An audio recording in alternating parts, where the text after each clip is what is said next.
Eu desejar, meus irmãos, que a graça e a paz do Senhor seja com todos. Amém. Hoje um louvor abençoado e abençoador como esse, meus irmãos, nossos corações já estão prontos. Agora resta-nos dizer assim: Senhor, falamos contigo, cantamos a respeito da sua presença, do seu poder, da diferença que o Senhor faz na nossa história. E agora, fale conosco, para os nossos corações. Quero convidar você, mais uma vez, a baixar sua cabeça. Nós vamos hoje, meus irmãos, tratar um assunto tão sério, que é sobre a criação dos nossos filhos. E eu preciso que você abra o seu coração. Seus filhos dependem muito mais de você do que você imagina. Eles têm necessidades muito maiores do que você já parou para pensar. Tua responsabilidade é muito maior do que você imagina. E quando nós, meus irmãos, paramos para pensar nisso, o objetivo não é trazer culpa aos nossos corações. O objetivo é trazer um alerta, é abrir os nossos olhos, é entender, meus irmãos, que somos parte de algo muito maior do que simplesmente a função de pais. Nós não estamos apenas criando filhos para este mundo, nós criamos filhos também para a eternidade. Portanto, nossa tarefa vai além da dimensão do presente e do visível. Por isso, eu preciso que você abra o seu coração. Eu preciso que você entenda a dimensão e a profundidade da tua responsabilidade, da minha responsabilidade, para que Deus nos cure como pais, para que possamos ser pais diferentes. No mundo de hoje, como nós precisamos, meus irmãos, de pais diferentes, para que a gente tenha filhos diferentes, para que a gente tenha uma sociedade diferente, para que a gente tenha um mundo diferente. Senhor, obrigado, Pai, pela oportunidade de estarmos juntos. Mais uma vez, colocamos nossas vidas em tuas mãos. Pedimos agora que o teu Espírito Santo abra nossa mente e nosso coração para receber mais essa porção da tua palavra. Oramos assim, em nome de Jesus. Amém. Eu quero convidar você a ler sua Bíblia, Salmo de número 127, versos de número 3 e 4. Salmo de número 127, versos de número 3 e 4. Hoje à noite eu vou encerrar o nosso ciclo de palestras falando sobre o Salmo 111, verso 10, que é a divisa. Então vamos encerrar com este versículo, entendendo a profundidade dele, o desdobramento dele na nossa vida. Mas agora eu quero trabalhar o Salmo 127, versos de número 3 e 4, que diz assim: herança do Senhor são os filhos, o fruto do ventre, seu galardão. Atente para o verso 4. Como flechas na mão do guerreiro, assim são os filhos da mocidade. Como flechas nas mãos do guerreiro, assim são os filhos na mocidade. Queridos irmãos, o tema do nosso retiro é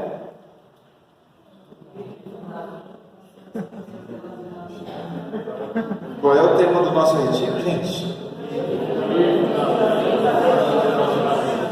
O que fundamenta os nossos relacionamentos? Vimos na primeira mensagem que tudo começa com Deus, Ele é a base. Sem mim nada podeis fazer, disse Jesus em João capítulo 15, verso 4. Nós precisamos ter a consciência, meus irmãos, de que tudo começa com Deus, a partir de Deus. Porém, a primeira pessoa, a pessoa-chave para que Deus mude, para que tudo mude, é quem? Eu. Tudo começa comigo. Quando Deus me muda, Deus muda tudo ao meu redor.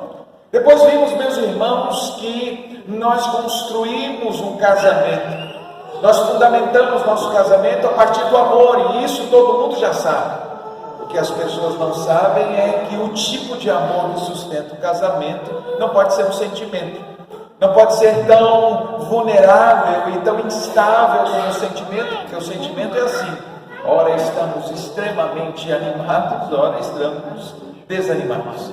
E vimos, meus irmãos, que a base de um casamento é o amor que Deus estabeleceu, que é o amor ágape, é um amor de sacrifício. Não é um amor simplesmente sentimental, mas é um amor da decisão. E vimos que ao decidirmos amar e ao decidirmos ter atitudes certas, nós criamos os sentimentos certos.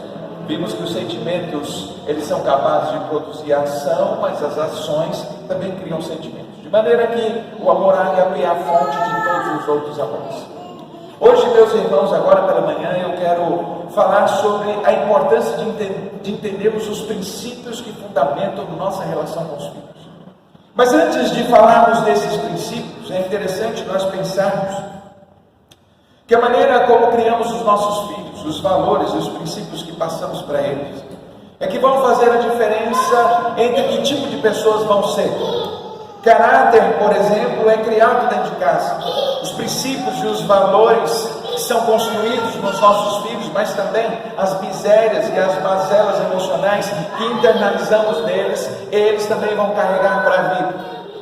Portanto, a maneira, meus irmãos, como nós criamos nossos filhos, o legado que nós trazemos para eles é o que vai fazer a diferença durante toda a vida desses seres que Deus colocou nas nossas mãos. E diz a Bíblia que os nossos filhos são herança do Senhor, é uma recompensa que Ele nos dá, um galardão que Ele nos dá, mas diz mais, diz que nós precisamos encarar a criação dos filhos como a relação entre um guerreiro e sua flecha, que nós vamos falar daqui a pouco. A verdade, meus irmãos, é que vivemos talvez no pior momento para criar filhos, no momento mais desafiador. Criar filhos hoje, sem dúvida, é o desafio maior que já foi enfrentado em toda a história. E por que eu digo isso? Talvez você diga assim, puxa, mas criar filhos hoje está mais fácil, porque tem o YouTube, tem as redes sociais, tem os joguinhos, tem a galinha pintadinha, tem tantas outras coisas, é só deixar as crianças lá no eletrônico. E o pior era antigamente, porque você não tinha internet, você não tinha celular, você não tinha tablet, não, os pais tinham que se reinventar para poder estar com seus filhos, tinham que inventar brincadeiras. Meus irmãos, é justamente isso que parece ser uma vantagem, se tornou uma grande desvantagem, porque agora já não somos mais que educamos não somos nós que educamos nossos filhos, são os eletrônicos, são os youtubers que estão educando e criando os nossos filhos. Edinaldo e a Márcia são líderes e são ministradores do curso Pais para toda a Vida, e certamente, meus irmãos, lidam com essa complexidade de entender que nós estamos terceirizando a educação dos nossos filhos. E isso, meus irmãos, no presente momento parece ser uma vantagem, afinal de contas nós ganhamos tempo para fazer as atividades, nós ganhamos tempo para estudar, para fazer nossos cursos, enquanto isso os nossos filhos estão tendo entretenimento, mas na verdade na fase em que eles não estão tendo entretenimento, eles estão absorvendo e guardando tudo que estão ouvindo, tudo que estão vendo, e isso está formando personalidade, caráter, isso está criando valores e muitas outras coisas que a gente nem imagina. O pastor Gilberto Celeste, que é o coordenador da PEC, a PEC é uma instituição de missões que trabalham com a evangelização de crianças. Ele tem uma frase extremamente impactante em um dos seus artigos, um artigo em que ele escreve sobre que tipo de ensino recebem nossas crianças. E olha o que ele diz: há uma guerra real acontecendo diante dos nossos olhos para tomar conta da mente das nossas crianças, mas nós não nos percebemos disso. Trata-se de uma guerra invisível de forças satânicas para capturar os cérebros infantis. Não há percepção dessa batalha, pois não é visível. Não se consegue visualizar o que está acontecendo na esfera espiritual. Satanás age de maneira sorrateira e estratégica quando investe na mente infantil, lançando mão de suas setas destruidoras, a saber, a pornografia, a sexualidade precoce, a exploração sexual das crianças, a questão da conformação de gênero, jogos atraentes que misturam ocultismo, brigas e satanismo. Quantas vidas estão sendo destruídas e ficando miseráveis na sala de nossas casas. As crianças estão sendo ensinadas, por exemplo, a olharem a homossexualidade como sendo algo normal. Isso é um ataque às suas mentes. Quem percebe essas coisas e esses ataques às nossas crianças? Afinal de contas, estamos ocupados demais para nos ocupar dos nossos filhos. Pancada, né? Verdade, meus irmãos, nós estamos vivendo num tempo muito complicado. Dá uma olhada nas cenas que estão ali projetadas.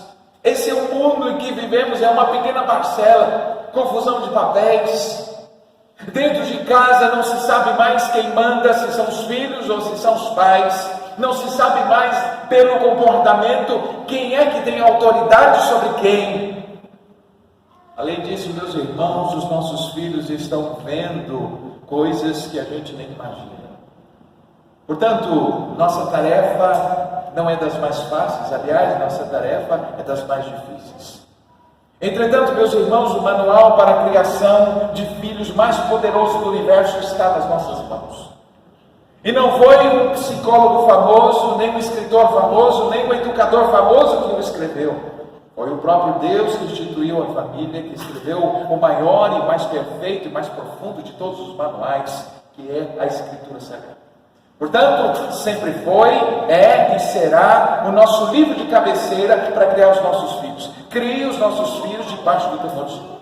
Por isso, meus irmãos, que a Bíblia diz, no livro de Deuteronômio, capítulo 4, a partir do versículo 4 ao 6, diz que nós precisamos ensinar os nossos filhos, inculcar-lhes a palavra de Deus, como se a gente amarrasse ao seu pescoço, colocasse nos umbrais das portas as palavras de Deus.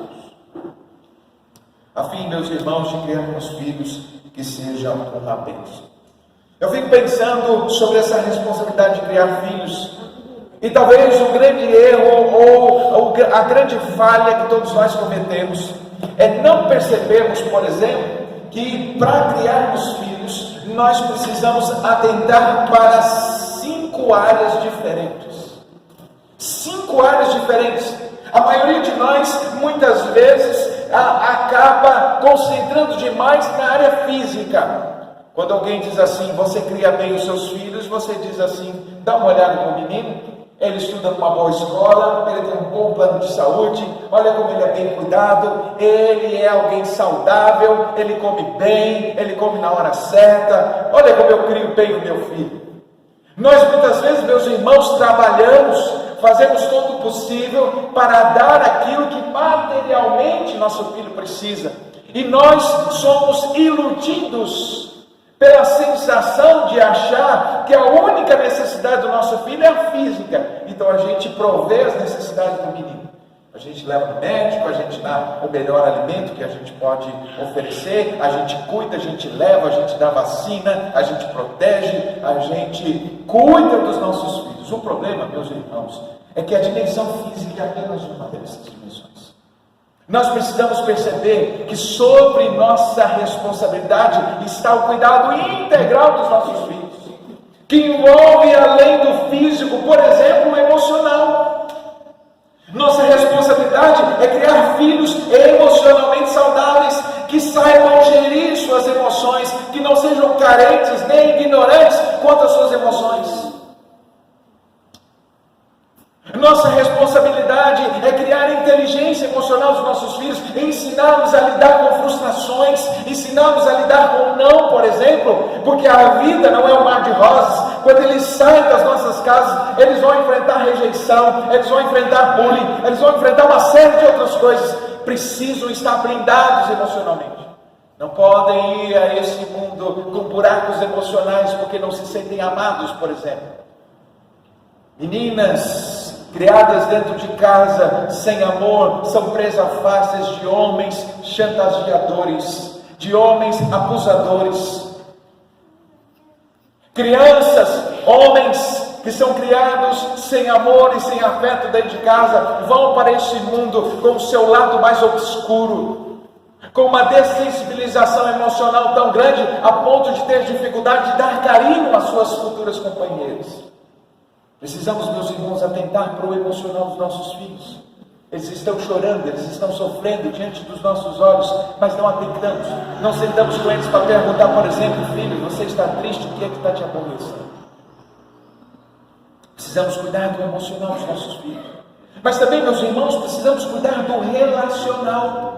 O que é o relacional? Ensinar os nossos filhos a se relacionar com os outros. Afinal de contas, meus irmãos, o mundo é marcado por relacionamentos.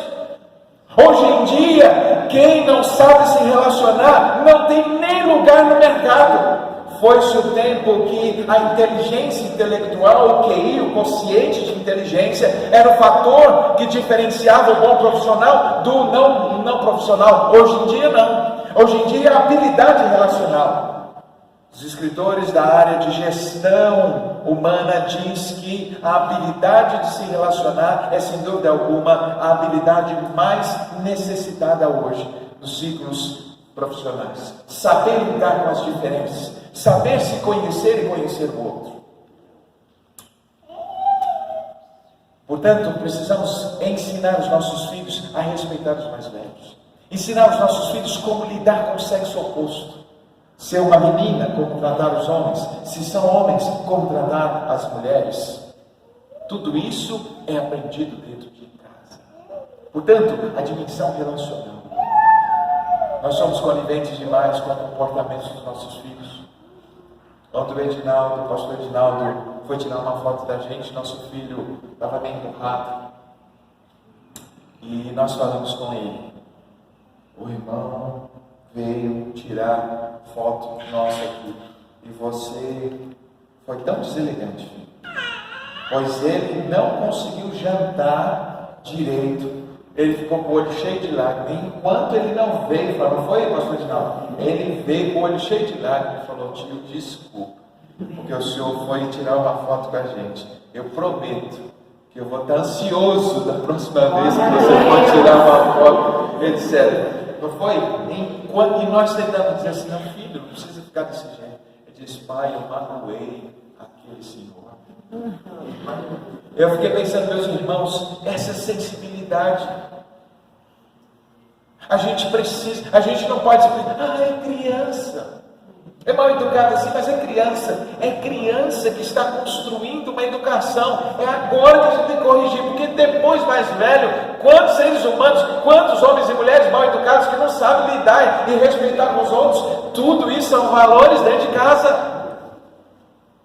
Mas não é só o físico, não é só o emocional, não é só o relacional. Precisamos ensinar também, preparar os nossos filhos profissionalmente. E aqui entra um detalhe muito importante.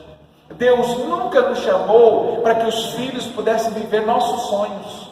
Nós precisamos perceber qual é o propósito de Deus para a vida deles, o que é que eles amam fazer, e investir naquilo que tem a ver com eles, não naquilo que queremos, porque é muito fácil nós dizermos o seguinte, eu não fui advogado, mas meu filho será. Eu não consegui fazer faculdade de medicina, mas meu filho será médico. Para com essa bobagem. Você não pode criar o seu filho para viver os seus sonhos, para viver a sua história. Você tem que criar os seus filhos para viver a história que Deus tem para eles. Portanto, a primeira pergunta é a pergunta que Manoá, o pai de Sansão, fez ao anjo. Por favor, nos ensine como educar o nosso filho. Já que ele é um presente do Senhor, já que ele tem um propósito definido, o pai de Sansão disse, vem, fala para ele, porque o anjo apareceu primeiro a esposa, a mãe de Sansão, e aí vem Manoá e diz assim, não, pede para ele voltar, porque não é só dizer que a gente vai ter um filho, eu preciso saber como criar um menino. O anjo veio e disse assim, eu vou dizer como criar um menino. Durante toda a vida dele, não pode passar navalha sobre a cabeça. Ele não pode ter contato com bebida forte, nem tocar nada que seja morto. Eu escolhi desde o ventre e ele será o libertador de Israel. Meus irmãos, dentro de nossas casas, pode estar aquele que Deus levantou para restaurar esse mundo, para ser um Billy Graham, para ser um Martin Luther King, para ser uma pessoa assim, para fazer a diferença. E nós muitas vezes queremos que eles vivam as nossas histórias pequenininhas, os nossos sonhos tão pequenos, quando Deus tem planos maiores para os nossos filhos.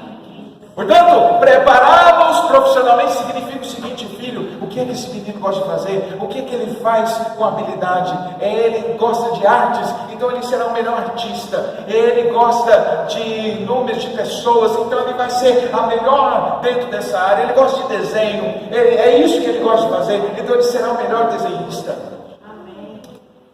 Nós precisamos, meus irmãos, ter essa consciência de que não criamos filhos para nós, criamos filhos para cumprir o propósito de Deus nessa terra. Mas também, meus irmãos, precisamos cuidar do espiritual, da dimensão da relação deles com Deus. Afinal de contas, não podemos aceitar criar filhos para o inferno. Criamos filhos para cumprir nesse mundo o propósito de Deus, para povoarem o céu, para abençoarem as nações. São flechas nas mãos do guerreiro. Mas, meus irmãos, esses são conceitos gerais. Eu quero entrar no nosso tema propriamente dito, e a pergunta ou a proposição que eu coloco diante dos irmãos é: quais são os princípios que fundamentam nossa relação com os filhos? Aguente firme, porque a partir de agora nós vamos entrar no mundo emocional, nós vamos entrar no mundo das relações com os nossos filhos, e vamos descortinar diante de nós os nossos erros e os nossos acertos.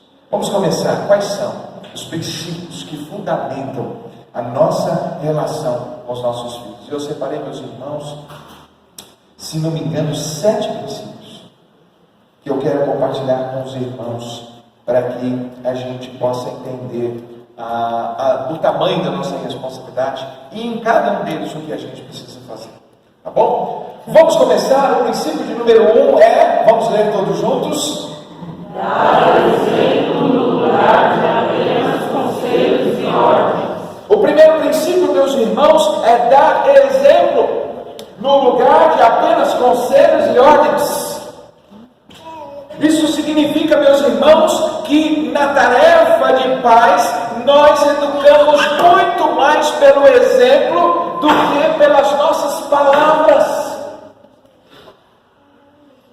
Isso quer dizer algo extremamente importante, atente bem, porque isso quer dizer que antes de educarmos filhos, nós precisamos nos educar. Antes de pensarmos no tipo de criança que vamos gerar, precisamos entender o tipo de adultos que somos. Por quê? Porque, como dizia o John Maxwell, nós ensinamos o que sabemos, mas reproduzimos o que somos. Olha que frase forte. Ensinamos o que sabemos, mas reproduzimos, damos à luz ao que somos.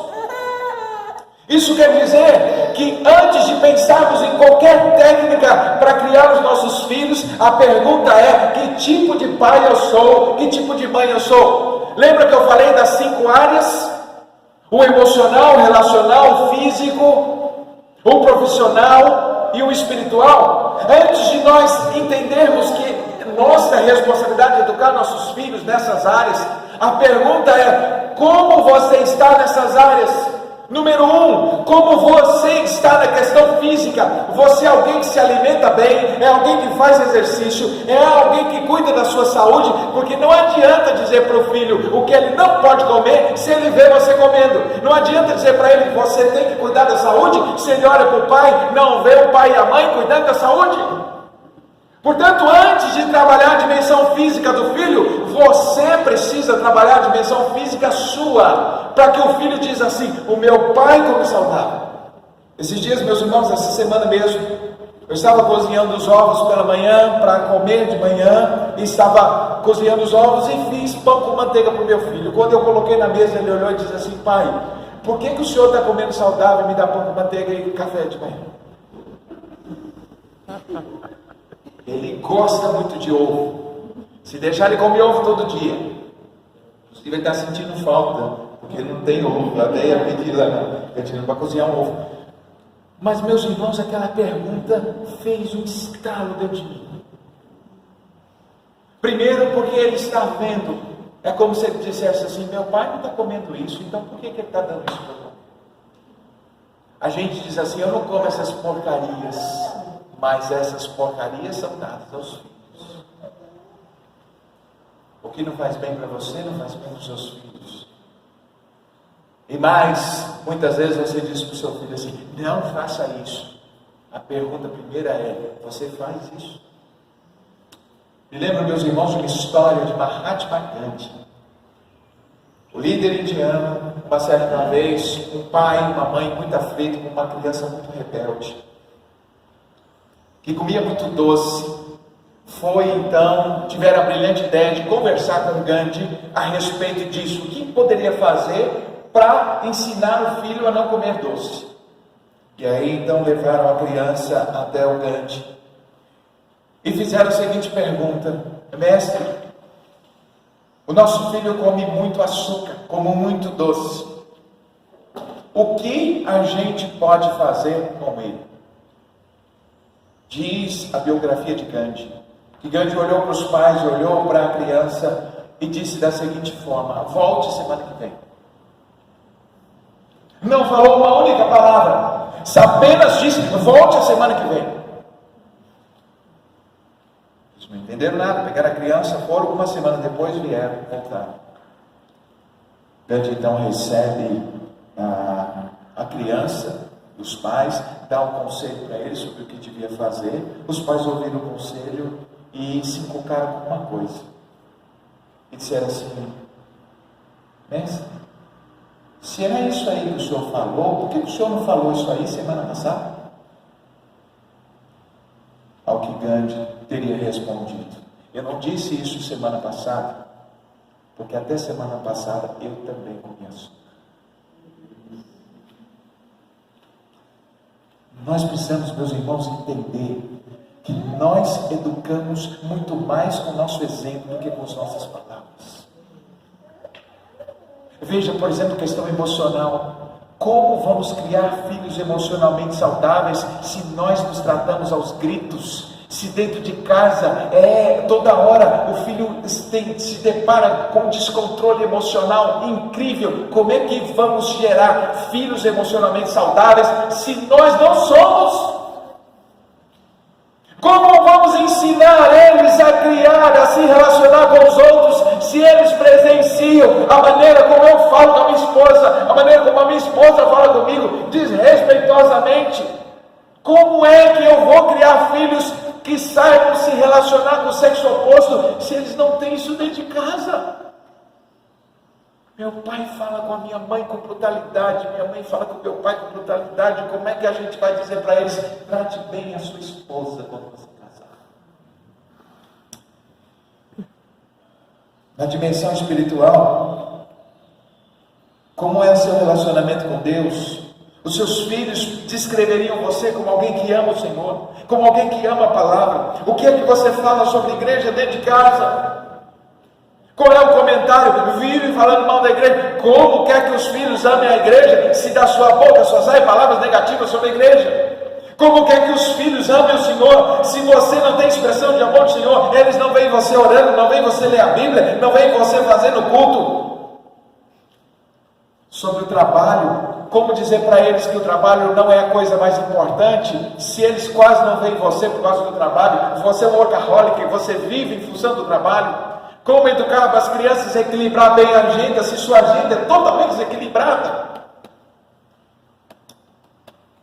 Quantos conhecem a Chris Polly? Super Nani e a Chris Polly escreveu 2 livros, Pais Irresponsáveis Educam Juntos. E o que eu quero mencionar aqui é o segundo livro dela, que chama Pais Admiráveis Educam pelo Exemplo. Pais Admiráveis Educam pelo Exemplo. E olha o que a Chris Polly coloca no seu livro, um trecho do seu livro, Pais Admiráveis Educam pelo Exemplo. Ela diz o seguinte: pais admiráveis educam pelo exemplo. Nós somos como livros didáticos vivos, a fim de que nossos filhos recebam lições de vida cruciais a partir das ações. Olha o que ela conclui: educar o ser humano é uma grande responsabilidade. É o mais importante, e o mais importante no processo de uma instrução não é a transmissão de conhecimento, mas sim de valores que farão dessa pessoa uma pessoa virtuosa. Mas isso não se dá por cognição, isso se dá pelo exemplo.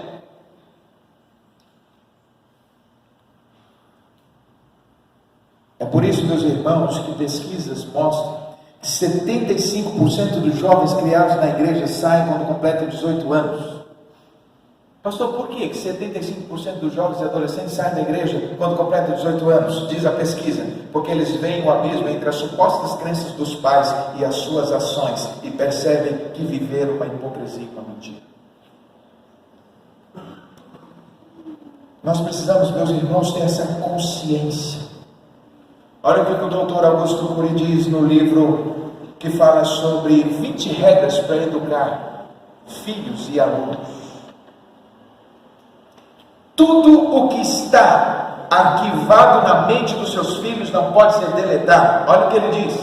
Os gritos dos pais, o pânico das mães, os atritos e as disputas irracionais entre adultos são arquivados pelas crianças e jovens, possibilitando que muitos deles reproduzam esses comportamentos.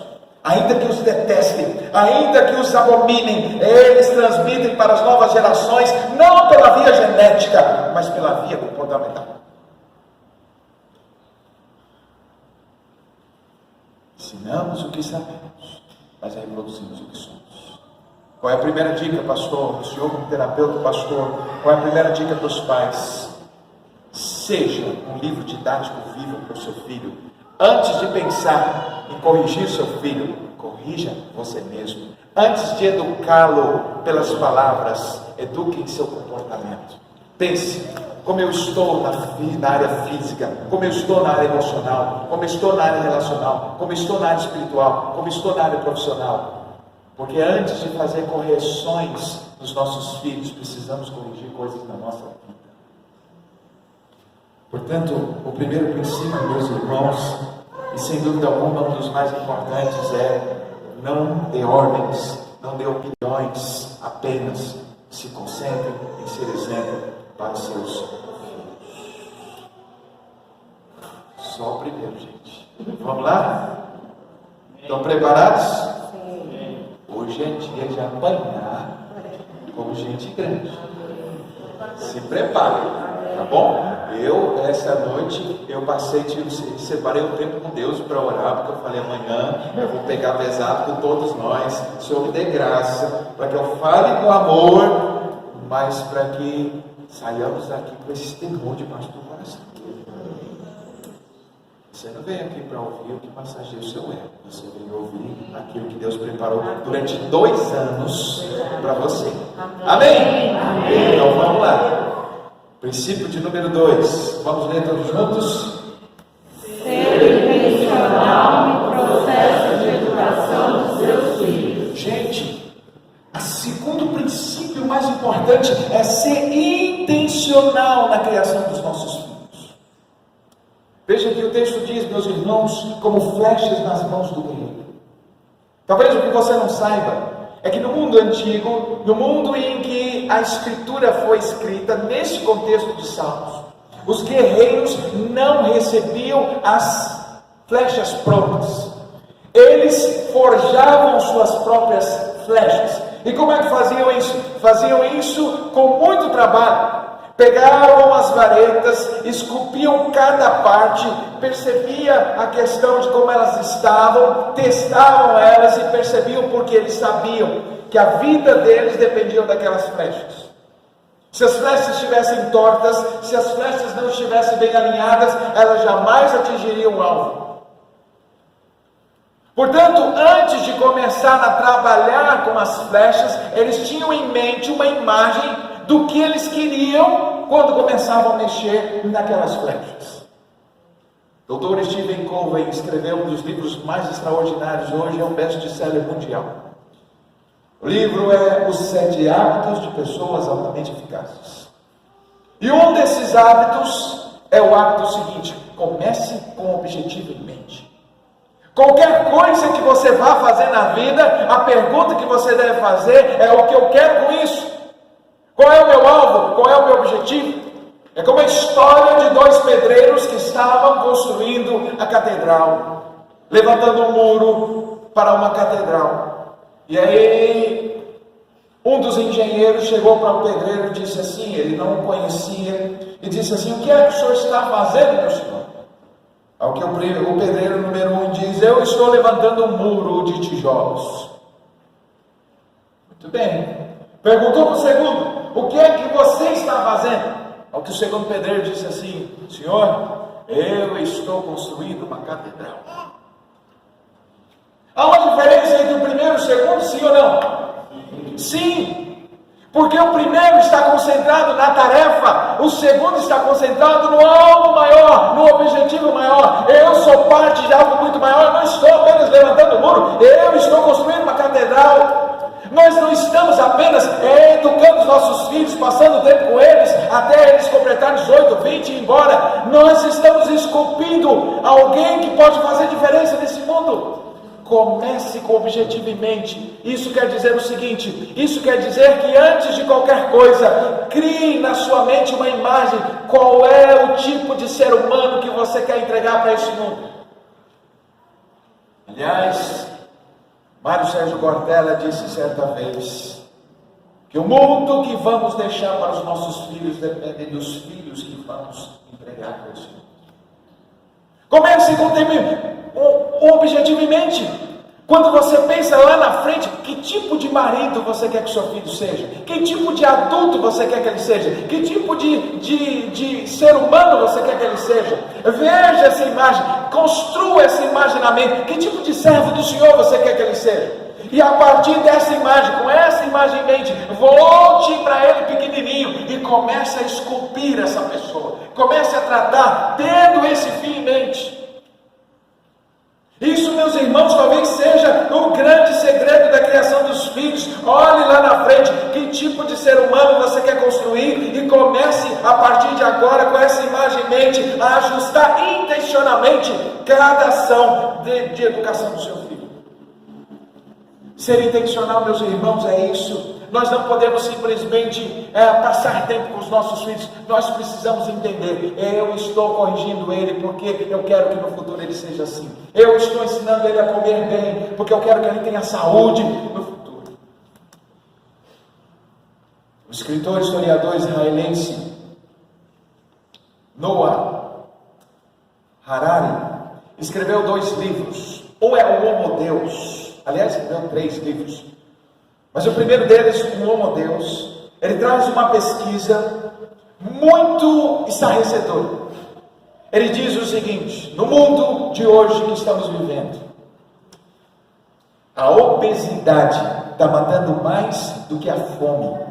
O açúcar está matando mais do que a pólvora. E a depressão está matando mais do que as guerras. Noah Harari completa o seu pensamento dizendo o seguinte: nós estamos nos matando. Nosso maior inimigo já não é mais o outro. Nosso maior inimigo somos nós mesmos. Precisamos ser intencionais, meus irmãos, para tirar os nossos filhos dessas estatísticas. A Organização Mundial de Saúde mostra que nos próximos 10, 15 anos, mais da metade do mundo terá depressão e algum tipo de problema mental, desordem mental. Sabe o que isso quer dizer? Cada 2 seres humanos, um deles vai ter problema mental. Isso acontece por causa do tipo de educação que os nossos filhos estão recebendo.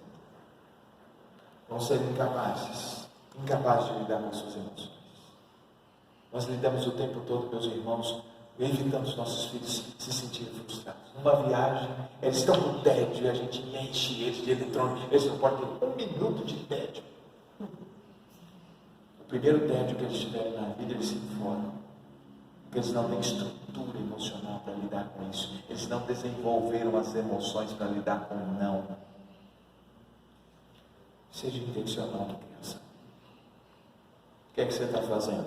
Eu estou entendendo meu filho. Não, eu estou construindo um cidadão que vai fazer diferença nesse mundo. Eu estou construindo um marido, educando um marido que vai ser um modelo para a sua geração de esposo. Eu estou educando uma mulher que vai respeitar o seu esposo e que vai ser um exemplo de mulher com valores, com princípios. O que é que você está fazendo? Eu estou educando um menino, um rapaz que vai ser o profeta do Senhor dessa geração. Comece Confiante, seja intencional em cada coisa. Você está educando cada segundo. Todas as imagens, todas as palavras estão sendo arquivadas, elas não serão deletadas, elas precisam estar lá. Ontem, meus irmãos, à tarde, minha esposa fez uma entrevista com o nosso filho. A gente deitou ele deitou no meu colo, e ela ficou quase mais de uma hora fazendo perguntas para ele. O que seus pais fazem? O que você gostaria que os seus pais fizessem? E ele abriu o coração. Quais são as suas dificuldades? E a gente percebeu o que ele está arquivando no córtex cerebral, no sistema límbico. O que ele está guardando sobre nós. A gente fez alguns ajustes e a gente entendeu que nós dois, que algumas coisas nós precisamos ajustar, porque ele está guardando de maneira que não deveria. Um exemplo, por exemplo, ela perguntou para ele assim: papai e a mamãe namoram? Ele falou assim 3 vezes. Ele namora 3 vezes. Aí eu me senti feliz, né? 3 vezes já tá bom. Aí ele falou assim: mas não esse ano.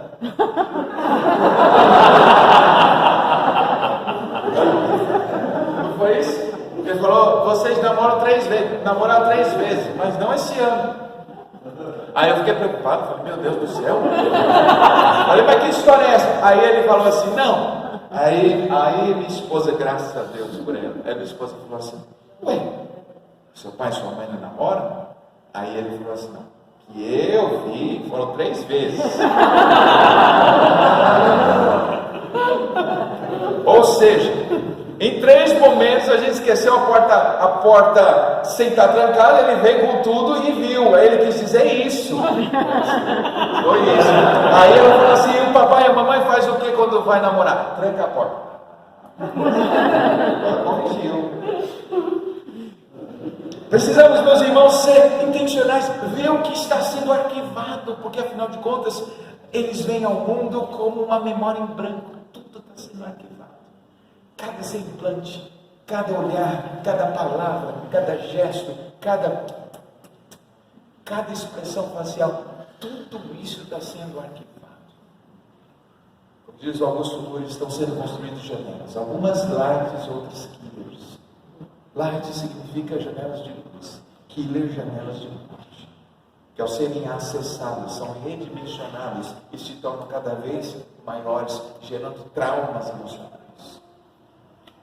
Portanto, as flechas eram intencionalmente preparadas. Nossos filhos precisam ser intencionalmente criados. E veja, as flechas, elas eram usadas para atingir alvos distantes.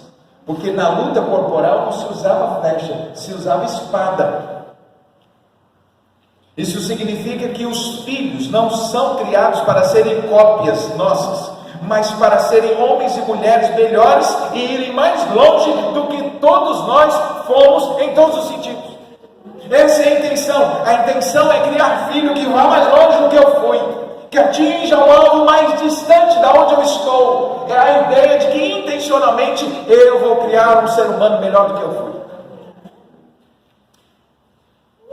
Talvez a gente, meus irmãos, teve tanto problema na nossa criação. Nossos pais erraram tanto com a gente. Mas o erro dos nossos pais com a gente é problema deles. O erro da gente com os nossos filhos é problema nosso. Se Deus há de cobrar eles pelos filhos que eles criaram, Deus há de cobrar a gente pelos filhos que estamos criando. Não adianta o pastor para os pais: um abraço, pastor, não sou amoroso, porque meu pai e minha mãe não foi amoroso.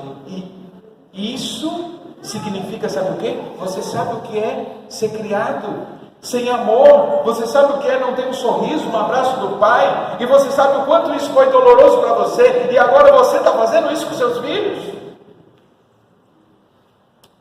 Não reproduza na sua geração dores e traumas que você recebeu na sua criação.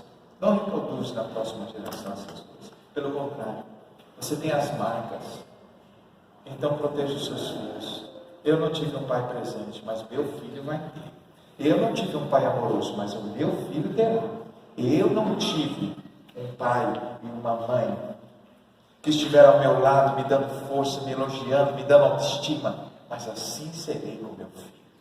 Porque o que me faltou, o que faltou de sabedoria para eles, Deus me dá para eu criar os meus filhos. 3. O que eu preciso fazer? O terceiro princípio. Vamos lá, todos juntos. Equilibrar disciplina e amor. Meus irmãos, aqui talvez seja um grande desafio. Ou somos disciplinados, somos pessoas que disciplinamos muito, ou que amamos muito, mas essas duas coisas, muitas vezes, elas são dadas separadas. Somos pais rígidos, ou somos pais amorosos demais se não trabalhamos com educação. A Bíblia diz, meus irmãos, que quem ama, educa, que quem ama, corrige. Diz que aquele que retém a sua vara aborrece seu filho, mas quem o ama, a seu tempo castiga ou disciplina. Na carta aos Hebreus, o texto diz, eu, Senhor, disciplino todos quanto amo. Portanto, do ponto de vista bíblico, disciplina e amor sempre caminham juntos. Disciplina e amor. Mas escute bem, meus irmãos, no mundo antigo, usando a metáfora da flecha, no mundo antigo, para que um alvo pudesse ser atingido à distância por uma flecha, o braço do guerreiro devia ser firme. Não poderia ser um braço frouxo, teria que ser um braço firme para segurar o arco e segurar a flecha de uma maneira firme, porque se ele fosse frouxo, a flecha não ia atingir o seu alvo. Quando os nossos braços são frouxos, nossos filhos não atingem o nosso alvo, o alvo que é proposto para eles. Mas escute bem, meus irmãos, nós precisamos tomar muito cuidado com a questão da disciplina. Equilibrar disciplina e amor é uma arte que é muito mais fácil falar do que viver. Porque se crescemos em lares muito disciplinadores, nossa tendência é dizer isso foi dolorido, então eu vou evitar. Se você não podia subir no sofá da sua casa que você apanhava, você diz assim, agora meu filho pode fazer o que quiser no sofá. Afinal de contas, eu não pude. Isso me causou dores, então meu filho vai. Se ele quiser estragar o sofá, ele estraga. Sabe por quê? Eu tenho dinheiro para comprar outro. Cuidado, porque nós muitas vezes vamos de um extremo ao outro. Crescemos em lares muito disciplinados, então abrimos mão da disciplina, porque não queremos que o nosso filho sofra. Mas escute bem, equilibrar disciplina e amor é a tarefa dos pais para construir seres humanos saudáveis. E aqui eu quero mencionar dois pensadores, escritores que vão nos ajudar a entender isso. Um deles é um psicólogo muito conhecido, muito famoso, chamado Rossandro Klingen. Rossandro Klingen é, sem dúvida nenhuma, uma das mentes mais brilhantes, embora ele seja espírita. E de vez em quando, nas suas palestras, ele dá umas escorregadas na questão da encarnação. Isso tem a ver com as crenças religiosas, mas isso não tira dele o fato de, como psicólogo, ele é extremamente brilhante. E ele escreveu um livro que eu indicaria para todos os pais. O livro chama Help Me, Educa. Help Me, Educa. Nesse livro, um dos trechos, ele diz o seguinte: ele diz que nós precisamos entender que antes de sermos amados, precisamos ser respeitados. E ele diz: o respeito precede o amor. Pais que não são respeitados jamais serão amados pelos seus filhos. Ele conta a história da mãe dele. Uma vez ele queria ir numa micareta, aqueles carnavais fora de hora. Então ele chegou para a mãe e disse assim: eu vou. Ele estava com uns 16 anos e ele disse: eu vou me divertir com os meus amigos. A mãe dele falou assim: você não vai. Ele olhou para a mãe e disse assim, rebelde, ele olhou para a mãe e disse assim: como não vou? Eu vou sim. Ela falou: enquanto eu for sua mãe, você não vai. E ele disse assim, olhou para ela e disse assim: você acha que eu vou te amar com essas atitudes? Ao que a mãe dele olhou para ele e respondeu o seguinte: meu filho, amar é opção. Eu, por exemplo, decidi amar você, mas se você vai me amar ou não, é uma opção sua. Só que respeito não é opção, é dever dos filhos. Ele disse que entrou no quarto, foi para dentro do quarto, ficou 3 dias sem falar com a mãe. E ele disse: sabe como minha mãe fez? Minha mãe ficou 1 mês sem falar comigo. Ela quis dizer para mim o seguinte: se você acha que a tua rebeldia vai me comover, aí ele diz assim: chegou uma hora que eu não aguentava mais, eu queria ouvir minha mãe, eu queria que ela me desse atenção, então eu cheguei e pedi perdão para minha mãe. Aí minha mãe disse assim: agora sim. Diz ele que nunca entendeu esse gesto da mãe, até ele começar o curso de psicologia. E quando ele estava no meio do curso de psicologia, então ele teve o contato sobre a questão da construção dos amores e dos valores dentro de si. E ele descobriu que o primeiro construto que dá origem ao amor é o respeito. Nenhum ser humano consegue amar aquilo que não respeita. Portanto, o que a mãe fez foi dizer o seguinte: enquanto você não aprender a me respeitar, jamais vai me amar. Aí eu pergunto a vocês: nossos pais foram extremamente disciplinadores, muitos deles. E eu pergunto a você: você não ama seu pai? Você não ama sua mãe? Não, mas eles ensinaram respeito. A gente tinha que pedir bênção, a gente tinha que pedir licença. Mas você não ama seu pai e sua mãe? Porque o respeito precede o amor. Portanto, cuidado em querer ser amigo demais dos seus filhos, em querer ter relação isométrica. E aqui eu cito o segundo pensador. O segundo pensador é Mário Sérgio Cortella, um dos maiores educadores, um cara extraordinário. Ele escreveu um livro chamado Família, que ele fala das turbulências e das dificuldades que passa pela família. E um trecho desse livro me chama a atenção, quando Mário Sérgio Cortella diz o seguinte: quem foi que disse que a família é uma democracia? Ele diz: a família não é democrática, a família é participativa. Por que não é democrática? Porque nós não temos igualdade de papéis. Nós temos igualdade de valores, mas nós temos hierarquia de papéis. Eu sou pai e eles são filhos. Então não tem democracia, como se a opinião dos filhos fosse no mesmo pé de igualdade dos pais. Não são. Ele diz: a família é participativa, eles têm voz, eles falam, eles se comunicam, mas não tem o mesmo peso, porque um é o pai e a mãe, o outro são os filhos. Meus irmãos, nós precisamos corrigir essas coisas. Diz o Rosando Klinger que em muitas famílias os pais têm que entrar com reintegração de posse emocional, porque já perderam. Reintegração de posse. Precisamos, meus irmãos, tomar cuidado para que a sua disciplina. Aí você diz assim: pastor, então graças a Deus nesse ponto eu estou bem, porque eu disciplino, eu sou sério, eu pego no pé. Mas eu vou te dizer o seguinte: cuidado para que a sua disciplina não seja fruto da raiva e não do amor. Pastor, como assim? Jamais, escute bem, conselho de terapeuta familiar: jamais discipline os seus filhos quando estiver com raiva. Pastor, mas bater neles quando a gente está com raiva não tem graça. É na hora que sobra o sangue que a gente, é naquela hora, passou, a gente esquece. A gente está lá brincando. Mas deixa eu te dizer, sabe qual é o problema? É que quando você bate nos seus filhos com raiva, o que está te movendo não é o amor, é a raiva. É o seu descontrole. Então, na maioria das vezes, você vai falar o que não deve, você vai bater forte demais, você vai criar marcas. Mas não é só as marcas físicas, porque as marcas físicas, elas vão desaparecer. O problema é que naquele microsegundo é decodificado, é tirado um retrato do seu rosto, do seu olhar. E esse rosto e esse olhar jamais sairão da mente dos seus filhos. Uma vez, meu filho tinha 4 anos, 4 para 5 anos, pequenininho.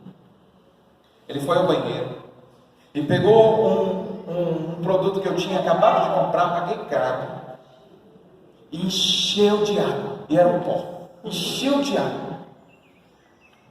Quando eu cheguei no banheiro, que eu fui pegar lá, eu vi escorrendo água assim na tampa. Meu Deus do céu, não estou vendo isso. Não estou vendo isso. Quando eu abri o negócio de pó, estava cheio de água. Eu saí com uma fúria assim, impressionante. Cheguei, olhei para ele, gritei com ele e dei um tapa. Meus 5 dedos ficou no mundo dele. Ele olhou para mim, saiu correndo para minha esposa. Eu nunca vou esquecer o que ele falou. Ele disse: mamãe, deixa eu ficar aqui, porque o pai está parecendo um monstro. Foi isso? Papai aparecendo um monstro. Vão se passar muitos anos, e essa é a imagem, esse dia que eu bati nele, com 4 anos de idade, nunca mais vai sair da mente. Isso não significa que ele não vai amar, porque vai ter milhões e milhões de outras cenas, de outras imagens, que eu vou imprimir no córtex emocional do meu filho. Beijando ele, abraçando ele, ajudando ele na escola, demonstrando amor. Isso eu posso fazer, mas eu jamais vou apagar essa cena. Eu gostaria de pedir perdão para ele. Filho, perdoe, porque aquele dia o papai exagerou. Eu sei que ele me perdoou, mas eu sei também que essa cena e essas palavras nunca vão sair do coração dele, porque nunca vão sair do meu coração. Eu bati meu filho, movido pela raiva, não porque eu quis disciplinar. Descontroladamente eu dei tapa no meu filho e deixei marcas no seu corpo que com 2 dias saíram, mas deixei marcas no seu córtex emocional que ele vai carregar por esta vida. Cuidado, a disciplina precisa ser boa. Você precisa chegar para o seu filho e dizer assim: filho, lembra do que o papai falou? O papai disse para não mexer. Lembra do que o papai disse que ia acontecer? Então, com muito amor, eu vou disciplinar você, para você se lembrar de que precisa obedecer o pai. Mas eu estou fazendo isso com amor e para o seu bem. Você nunca vai se lembrar de uma maneira negativa de uma surra que você tomou porque mereceu, porque está claro porque você apanhou, mas você até hoje não consegue entender tapas e surras que você tomou e que você até hoje não sabe porque apanhou. Ou pelo menos não julga um motivo suficiente para ter apanhado nessa dimensão. Pode ter certeza. Isso marcou sua vida. Cuidado. Cuidado para que você não venha descambar. Disciplina e amor precisam caminhar juntos. Os irmãos, caminhando para o final, nós precisamos, em 4º lugar, o 4º princípio é elogiar mais do que criticar. Quer formar um filho equilibrado, com boa autoestima, saudável emocionalmente? Aprenda a ser pródigo nos elogios, nas interações positivas e reservado nas críticas. Meus irmãos, uma das coisas mais importantes que a gente precisa entender é o poder do elogio, é o poder do reconhecimento. Existe um escritor e um economista e matemático e psicólogo chamado Maciel Lozada. Maciel Lozada construiu algo que mudou a história das relações. Ele, sendo matemático e psicólogo, ele criou uma escala relacional. Olha que interessante, usando o princípio matemático e psicológico. E olha o que ele descobriu. Escute bem, Maciel Lozada, olha o que ele descobriu. Ele descobriu que, analisando mais de 1000 relações familiares, 1000 famílias, ele descobriu o seguinte: que há uma relação entre a quantidade de elogios e interações positivas que a gente dá aos filhos e a qualidade do relacionamento. Segundo Maciel Lozada, que ganhou o prêmio Nobel de psicologia por conta do seu experimento e da sua contribuição, olha o que ele descobriu. Ele descobriu que quando nós temos 3 interações positivas para cada uma negativa, nosso relacionamento é normal. Quando temos 4 ou mais, para cada uma negativa nós temos 4 ou mais interações positivas, um elogio, um aceno de cabeça, uma expressão positiva, nós construímos uma relação boa. E quando temos acima de 5 por dia, nós temos um relacionamento extraordinário. Mas ele diz: o oposto também é verdadeiro. São 3 positivas para cada uma negativa. Se cair para 2, para uma, ou se você tiver interações negativas e nenhuma positiva, você constrói relacionamentos péssimos, terríveis em todos os sentidos. Aí eu te pergunto, ao longo de um dia, quais são as palavras que você dirige aos seus filhos? Você elogia quantas vezes? Mas você está o tempo todo, não faça isso, você é burro, você não sei o que, olha isso, para com isso. E quando, mas eu não falo, não fala, mas o seu olhar. Todas essas expressões são guardadas. E o filho cresce dizendo o seguinte: não sou um bom ser humano, não sou um bom filho, não faço nada direito, eu sou um estorvo na vida dos meus pais. E isso vai construindo, sabe o que? A autoimagem, a autoestima. E a maneira como a pessoa se vê, é a maneira como ela vai permitir ser tratada. Se ela se vê como lixo, ela vai permitir que as pessoas a tratem como lixo. Cuidado, porque nós não entendemos um princípio. A acertar em milésimos de segundos, criar janelas corretas, lines que contêm generosidade, altruísmo, acolhimento, amor e não exclusão. Todavia, diz ele, se perdeu a paciência, gritou, explodiu, se exagerou, você disparou o gatilho contrário, que vai criar inúmeras janelas killers, que vão gerar um circuito de memória traumática. Quando nós gritamos, quando nós exageramos, nós estamos criando janelas que vão atrapalhar a vida emocional dos nossos filhos. Mas quando a gente tem um aceno, quando a gente acena, quando meu filho está lá na frente ou está em qualquer lugar, eu faço um gesto para ele, e aonde ele estiver, ele faz um gesto para mim. Ele sabe, eu sou amado. Às vezes, ele fica olhando para a gente não fala nada, e ele diz assim: vocês estão desapontados comigo? E a gente fala assim: não. Quinto, nós precisamos de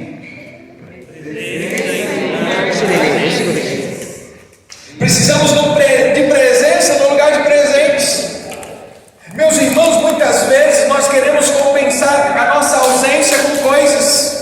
Queremos compensar o fato de não estarmos presentes com um presente muito caro. Só que nosso filho precisa muito mais de presença do que de presentes.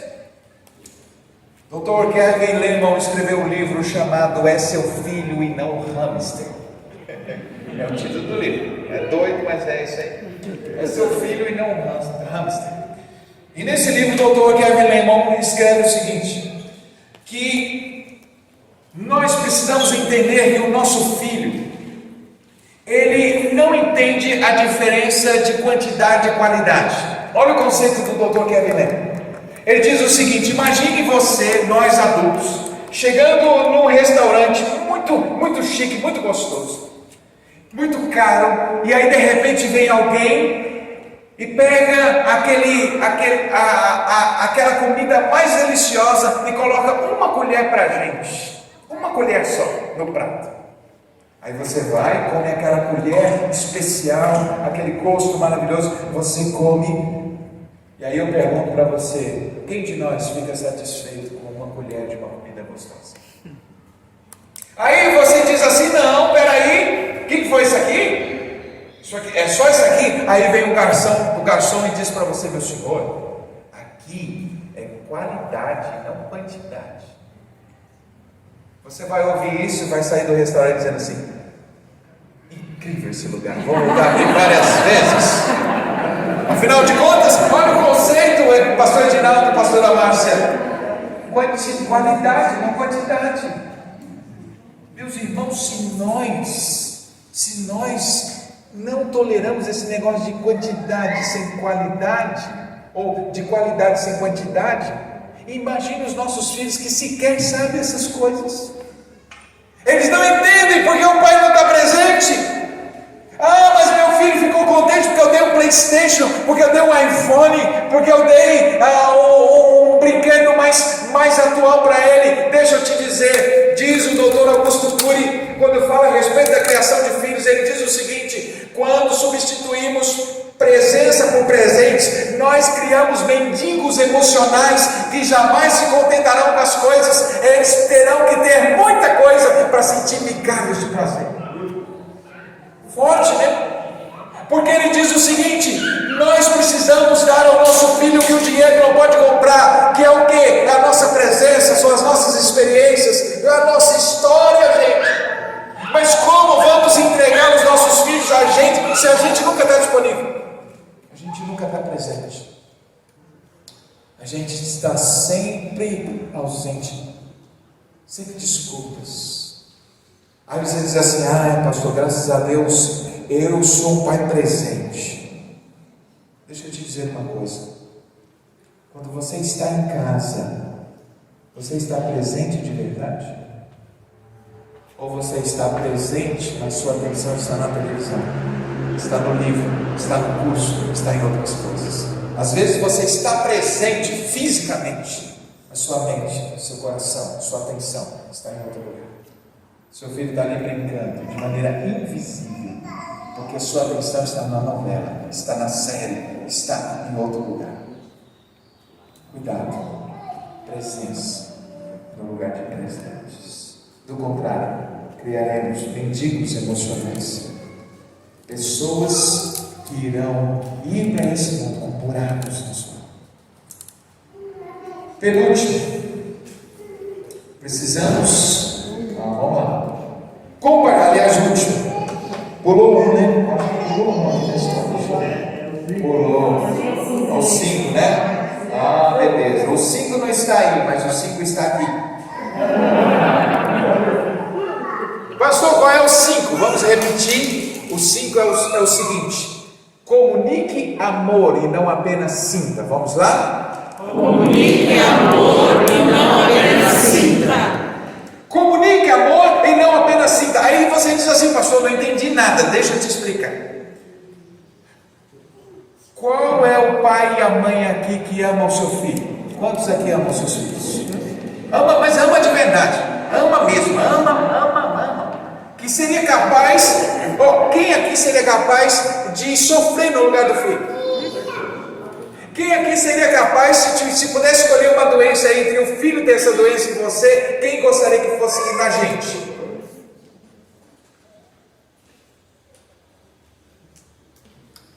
Agora eu te pergunto o seguinte: isso é o que você sente, certo? Mas seu filho tem essa ideia do quanto você o ama? Talvez você diga assim: pastor, não sei. Então deixa eu te dizer: o que você sente, só você e Deus sabe, porque tudo que está no seu coração é algo indecifrável para quem está do lado de fora. A questão não é o que você sente, a questão é que você comunica com as suas palavras, com as suas atitudes, com o seu gesto. Porque você pode amar o seu filho ao ponto de dar a vida por ele, mas às vezes ele não se sente amado. Por quê? Meu pai sente muito amor por mim, mas ele não demonstra. Suas palavras são sempre rudes, seu olhar é sempre de desaprovação. Nunca me dá um abraço, nunca me dá um carinho. É capaz de dar a vida por mim, mas não é capaz de me abraçar. Não é capaz de me pegar no colo, não é capaz de demonstrar amor, não é capaz de me dar um elogio, não é capaz de olhar nos meus olhos e dizer: filho, você é o presente de Deus na minha vida. A Bíblia, meus irmãos, conta uma história a respeito de Davi e o seu filho Absalão. Escute bem, Absalão, meus irmãos, foi uma criança que teve tudo, absolutamente tudo. Diz a Bíblia que Absalão era o homem mais formoso e bonito que pisou na terra. Diz que da planta dos pés ao alto da cabeça não havia um único defeito no menino. Era filho do rei, comia no palácio, bonitão, cheio de vida. Mas aquele menino era um poço de carência. Ele se revoltou contra o pai. Ele odiava Davi de todas as formas. Ele criou uma rebelião para tomar o trono no lugar do pai. E diz o texto bíblico, meus irmãos, que ele quis tomar o trono no lugar do pai nessa batalha. Ele fugindo do exército de Israel, ele ficou preso pelos cabelos, e o Joabe, o chefe da guarda de Israel, atravessou ele com alas. Quando a notícia da morte de Absalão chegou no palácio, diz a Bíblia, meus irmãos, que Davi subiu até o alto do seu palácio, abriu as janelas e gritou para todas as pessoas ouvirem: Absalão, Absalão, meu filho, eu queria ter morrido no seu lugar. Todo mundo em volta deve ter ouvido essas palavras de Davi e pensado o seguinte: meu Deus, como ele amava o filho. Sabe qual foi o problema? A Bíblia diz, meus irmãos, que Davi nunca deu atenção a Absalão. Ele tinha todas as desculpas.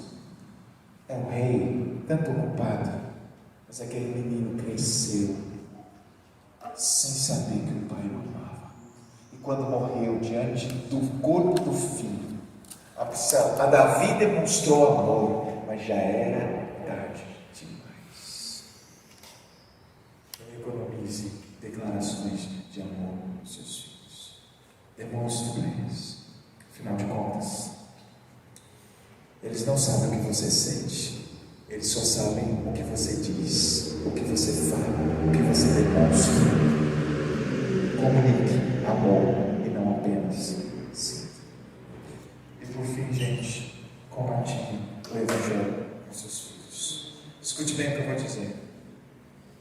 Compartilhe o Evangelho com seus filhos. Dr. Mark Stiles escreveu um livro chamado Marcas de um Evangelista. Dr. Mark Stiles. Nesse livro, o Dr. Mark Stiles diz o seguinte: jamais presuma a conversão dos seus filhos. Pergunte para eles, fale do Evangelho para eles, porque o maior perigo que corremos é nossos filhos confundirem o Evangelho com cultura evangélica. E diz o Dr. Mark Stiles, a maioria dos nossos filhos criados na igreja, eles estão sendo aculturados ao Evangelho ao invés de convertidos por ele. Então eles aprendem nossas músicas, ele aprende nossas palavras, ele aprende a cantar e se veste como a gente e tem um comportamento como evangélico, porém cristãos não são, não amam a Deus, não tiveram corações convertidos, foram aculturados com o Evangelho, mas não alcançados por ele.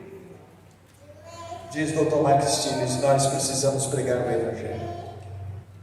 Meus irmãos, pelo menos uma vez por mês, eu sento com meu filho e digo assim: filho, qual é o maior problema da humanidade? Ele diz: é o pecado, pai. Eu digo: o que o pecado trouxe ao ser humano? O pecado condenou o ser humano ao inferno. E eu pergunto para ele: e aí, a história ficou assim? Ele diz: não. O que foi que Deus fez? Deus enviou o seu Filho Jesus para morrer pelo perdão dos pecados. Certo? Mas só isso? Como é que a gente se apropria desse perdão? A gente precisa se arrepender dos pecados, aceitar Jesus como Salvador e viver uma vida diferente. Sim, filho. E depois disso, para onde que a gente vai? A gente vai no céu, vai morar com Jesus. Simples. Em um minuto. Evangelho. Ontem nós perguntamos: você já recebeu Jesus como Salvador, filho? Sim. Teve uma programação de crianças na nossa igreja, e aí as professoras chamaram as crianças que queriam aceitar Jesus, e o Nicolas foi lá para frente, agora, recente, há 2 semanas atrás, no final de outubro, última semana de outubro, dia 31 de outubro. E aí então eu e a Elineusa ficamos pensando assim: mas o que o nosso filho está fazendo? Ele já recebeu Jesus como Salvador. E a gente pensou assim: então ele não entendeu, tomara que ele tenha recebido agora. Aí a professora perguntando para todas as crianças que estavam lá na frente: o que você está fazendo aqui? Eu estou recebendo Jesus como Salvador. Eu estou recebendo Jesus como Salvador. Aí perguntou para o Nicolas: Nicolas, o que você está fazendo aqui? Ele disse assim: eu vim orar pelas crianças que estão recebendo Jesus como Salvador. Nosso coração, eu vim orar pelas pessoas, pelas crianças que estão recebendo Jesus como Salvador, porque eu já o aceitei. 10 anos. Meus irmãos, é isso. Não se preocupe em ganhar as pessoas e perder. As pessoas mais importantes da sua vida são seus filhos. Talvez você diga assim, pastor, cuidado, porque esse é um erro grave. Eli perdeu os filhos, Samuel não tinha filhos crentes, Isaías, o profeta, não tinha filhos crentes, Davi não teve filhos crentes. Essas pessoas amaram a Deus, mas não transmitiram o legado para os seus filhos. Não fizeram como Noé.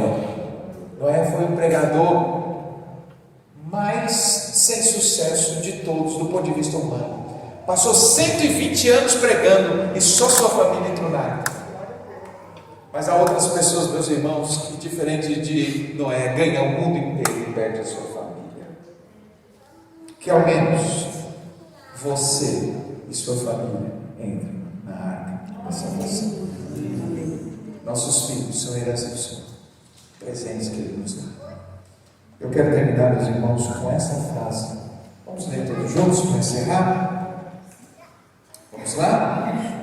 Abençoar esse mundo, entregando a Ele filhos equilibrados, cheios de Deus e bem-sucedidos. É nosso chamado e dever como pais. Abençoar esse mundo, entregando a Ele filhos bem-sucedidos, equilibrados emocionalmente, cheios de Deus. É nosso dever. Que o Senhor nos ajude, gente. Que o Senhor nos abençoe. Talvez você diga assim, pastor, que pena. Eu gostaria de ter ouvido isso há 20 anos atrás, quando meu filho ainda era pequenininho, agora ele já casou. Deixa eu te dizer, você não volta ao passado. Porém, comece hoje a demonstrar. Comece hoje, quando estiver com Ele, demonstrar o que você aprendeu. Nunca é tarde para imprimir novas histórias no coração dos seus filhos. E não importa se eles são crianças ou adultos, o que você fala e faz tem um peso extremamente significativo na vida dos seus filhos. Não é verdade? A gente já com o cabelo grisalho, cabelo branco, o pai e a mãe vêm, faz um carinho, faz uma comida que a gente gosta, a gente fica todo se sentindo. Mesmo adultos, não é verdade? Quando vai lá o papai e a mamãe, a gente regride uns 30 anos quando está junto com o pai e a mãe. Até o jeito de falar a gente muda. Como é importante o elogio, como é importante um abraço de um pai e uma mãe. Como é importante. Não negue isso aos seus filhos. Não substitua isso pelo que o dinheiro pode comprar. Dê aos seus filhos o que o dinheiro não pode comprar. E o que eles mais precisam. Você. Que Deus abençoe. Amém. Amém.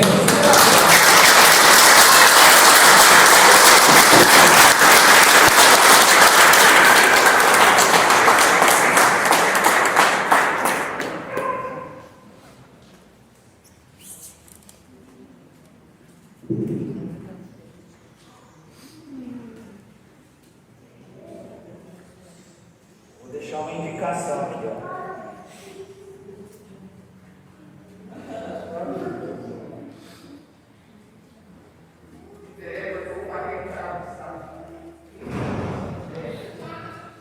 Temos aqui que não pode almoçar. O quarto 113, o quarto 303, o quarto 302, o quarto 111. Tudo sem almoço. Por que será? Vocês precisam, depois que terminar as gincanas, passar ali na recepção e completar o cadastro de vocês. Tá? Cadastro incompleto. 113, 303, 302 e 111. Ok?